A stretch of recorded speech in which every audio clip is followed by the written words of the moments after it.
challenging times. Ladies and gentlemen, please welcome on stage Globe Chief Sustainability and Corporate Communications Officer, Ms. Yoli Crisanto. Hello! Kamusta kayo? Pang-8 na speaker na daw ako. Are you still good, guys? Yes! Gutom na kayo, no? Yes! Gagawin na lang natin ito sandali. I won't be there to take you away from your lunchtime. Pero mukhang masarap yung lunch natin. Sinilip ko na eh. Anyway, first of all, I would like to thank you all for joining us today. Maraming salamat po. You know, para mo kayong kapamilya ng Globe. Di ba? And when we hold it here at B1, at TGT, talagang napakasarap ng feeling because we have this beautiful office para i-host po kayong lahat. So, palakpakan naman natin lahat kayong pag nakadala dito, kasama ang mga taga-Luzon, Visayas, and Mindanao joining us on Zoom. So, 7 speakers before me. Marami kayo natutunan tungkol sa Globe? Yes! Ang hina naman. Marami ba kayong natutunan tungkol sa Globe? Yes! Dapat lang! Sana naman yung preparation nila. Imagine from B2B hanggang sa ating roaming, meron tayong mobile, meron pa tayong bazaar na gagawin. Ang dami ho, di ba? Talagang, ang dami natin ginagawa. But, more importantly, alam niyo naman kung anong nangyayari sa atin ngayon, no? Sunod-sunod ang ating calamities. Tama po ba? And for all those on the Zoom, yung mga taga-Bismin, kami po ay pupunta dyan. Ako po ay nangangako. Pupunta kami sa Visayas and Mindanao, lalo na sa Cebu. We will do volunteerism and relief efforts na kasama po kami mismo. So, hintayin niyo po kami. Okay? Siyempre, pag maraming typhoon, ano ang ginagawa ng Globe? Ano ang ginagawa ng Globe pag maraming calamities? Ha?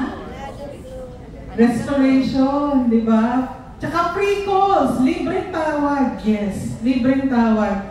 That is our small way of giving back to our communities. Kailangan po talaga connected ang bawat isa. No? And more importantly, nakita niyo po naman how fast we are able to restore our services. Alam niyo po, araw-araw po kaming tinatawagan ng DICT head natin. Alam niyo po ba na the restoration efforts and the statistics on outages and how the telcos are performing is actually up in the DICT portal. Alam niyo ba yun?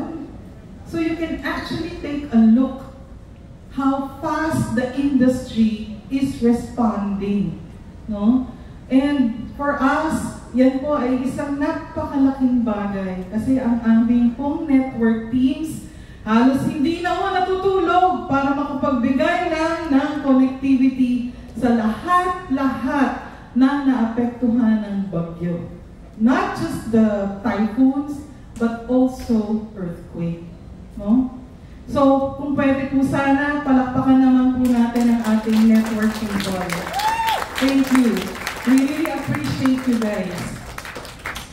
So at Globe, we always believe that connectivity is not just about technology, it's all about the people. You and me. It's about using our platforms to enable empathy, empowerment, especially in moments of crisis. In today's generation, sino dito ang millennials? Raise your hand. Sino ang Gen Z? Raise your hand. Oh, diba? Nakita niyo naman kahit sa speaker lineup, diba? From millennial, Gen Z, and syempre Gen X. Okay, so they expect Itong mga bagong, ano na to, katulad, ewan ko, meron na ba tayong alpha ngayon? Intern. Ha? Mga Interns. Ang mga interns daw ng Globe, Gen Alpha na. Okay. These guys, they expect us to stand for something. No?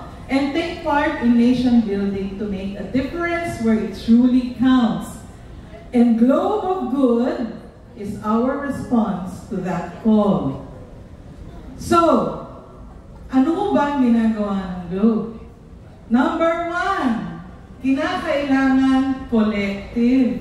When I say collective, hindi lang kami, hindi lang kayo, tayong lahat, including our customers.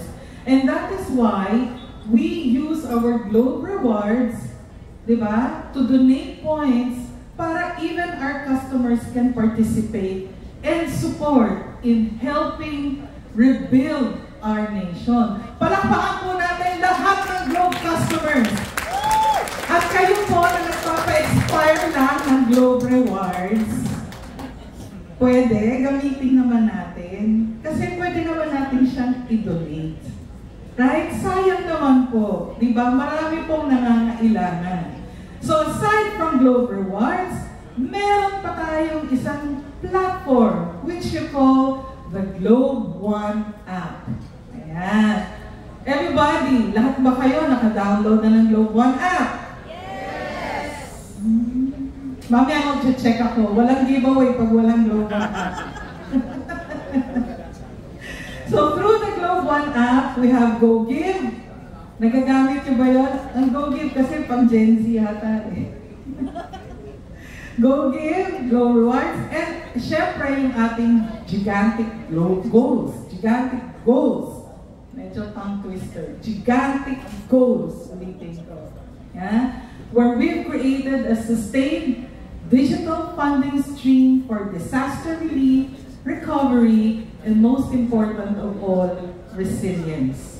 It's a model that empowers our customers to create a Globe of Good just by using the Globe One app. Alam niyo po ba, this year alone, 300,000 Globe customers donated their rewards points through Globe Rewards and, have raised 5 million pesos for our NGO partners. Sa lahat po na nag-donate, maraming salamat po sa inyong lahat. Through GoGive naman, more than 40,000 contributors generated 2.9 billion hearts! Hearts! Diba? Supporting advocacies in child protection, women empowerment, medical assistance, animal welfare, and disaster relief. Alam niyo, mayroon kaming realization doon sa ating hearts. Kasi nga, mga Gen Zs and millennials, no? Talagang, they're so ready to give, no? Their hearts, lalong-lalo na po sa animal welfare. Ang malaki-laki na rin po ang nakuha ng ating animal welfare partners like PAWS and Potion coming from GoGive. So again, maraming salamat doon sa nagbigay naman ng hearts! Pumunta naman tayo sa Gigantic Goals. Under Gigantic Goals, we brought together mas marami pa, 150,000 customers, proving that even one rewards point can make a difference, whether it's feeding rescued animals or donating tablets to public schools in need. Ayan. Maraming salamat po dun sa nag-donate using Gigantic Goals. But, eto, I want to point this out. In today's digital transformation, marami po tayong niluluto. Kasi marami tayong gustong gawin. So sabi natin, here in Gigantic Goals, ang gusto natin makapagbigay tayo ng tablets to schools. Thank God na ang Department of Department of Education pala, hindi pala Energy. Kahapon kasi nag-energize eh. Department of Education. Medyo nakakalito na. Okay. The DepEd, ang gusto niyang gawin, mag-online learning na tayo. Di po ba, it's such a great relief na finally magpo-progress na tayo to online learning. And with online learning, ang kailangan po ng ating mga teachers is obviously teachers training. Ang kailangan po ng ating mga estudyante is obviously a new way of pedagogy. Right? But, more importantly, kailangan ng ating mga estudyante magkaroon ng devices. Ayan. So, in the future, wag ho kayong magugulat pagka sa Gigantic Goals, hihingi ulit kami ng tulong sa ating lahat, including our customers, to donate para makapagbigay po tayo ng tablets, kung hindi tablets, kahit devices, 5G devices, diba? Or even laptop computers to our schools, teachers, and students. Abangan niyo po yan. And on the ground naman, as I was saying earlier, sa calamities, nakapag-deploy po tayo ng 29 libreng tawag and libreng charging stations, extending relief to more than 9,000 families.